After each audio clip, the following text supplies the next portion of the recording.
For my project, I decided to do a wood carving that symbolizes and describes the relationship Indigenous communities have with Canada.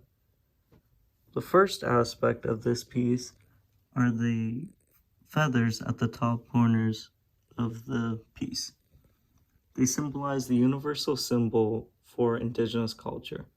However, this is a very shallow label.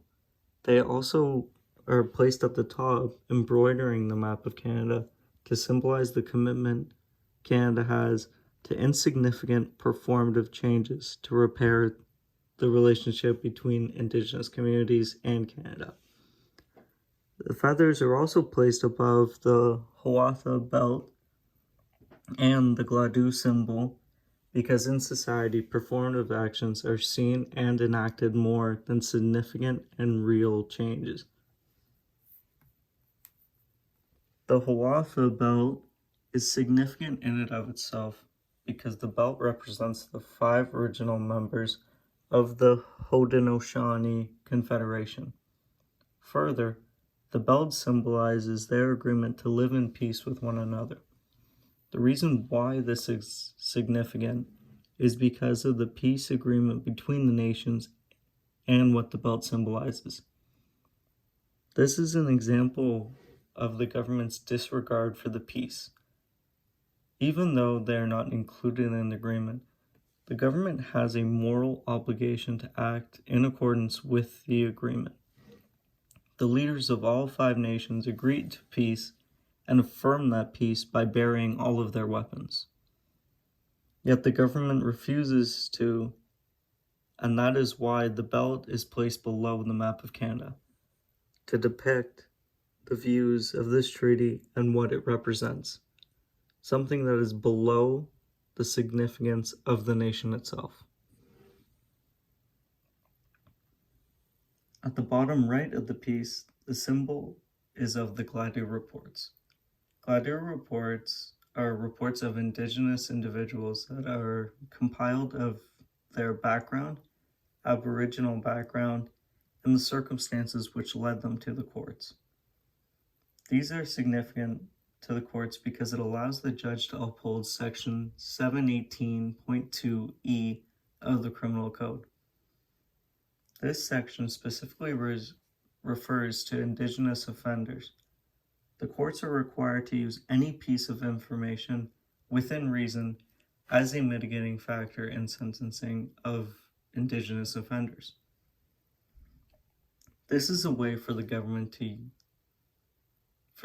as well as Canada to respect the impact in which colonialization has had on the affected members of the Indigenous community. The symbol is placed under the map of Canada to show its principles are not above Canada itself. While I do not agree with this is the way it is and the way the government has shown to the Indigenous people how it will be. The Gladue reports reveal social issues that lead to the Indigenous people offending, yet nothing is done to solve those issues.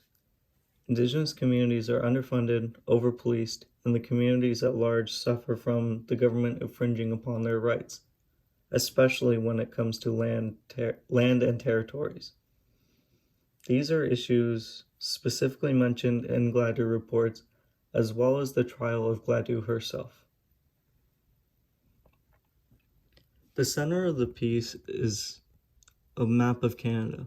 It is burnt to show the significance of the wrongdoings the Canadian government has had in relation to Indigenous communities.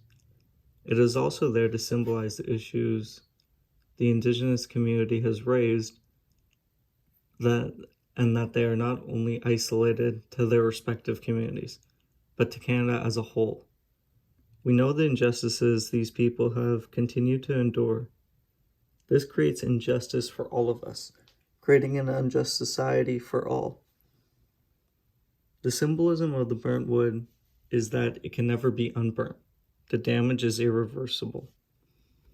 And just like the wood, the history of colonialism has caused irreversible problems to the community.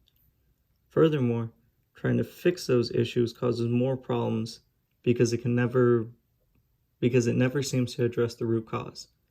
However, just because the wood is burnt or damaged, or the damage is irreversible, does not mean that it can't be useful. We should listen to Indigenous communities and create change that they would like to see. As colonialists, we have an obligation to clean up the mess that was made by us. We need to create unity and live together. We can do this by stopping performative acts, creating real change that solves the root cause to the issues we see today. In doing so, we do not try to fix history, but we fix the future. And like the burnt wood, we make something new that benefits everybody. Throughout this course, I've learned several things, but what really speaks to me is that all the issues and the fixes we see today come from trying to fix the past, as well as a lack of respect for the history of Indigenous peoples. We should remember the history of Indigenous peoples and what we've done to them. We need to look at what we are doing to Indigenous people today. This should all mark the departure from the treatment and evolve society to create a future in which we're all happy with. This is what the piece represents, a marked departure from how society was to how it should be.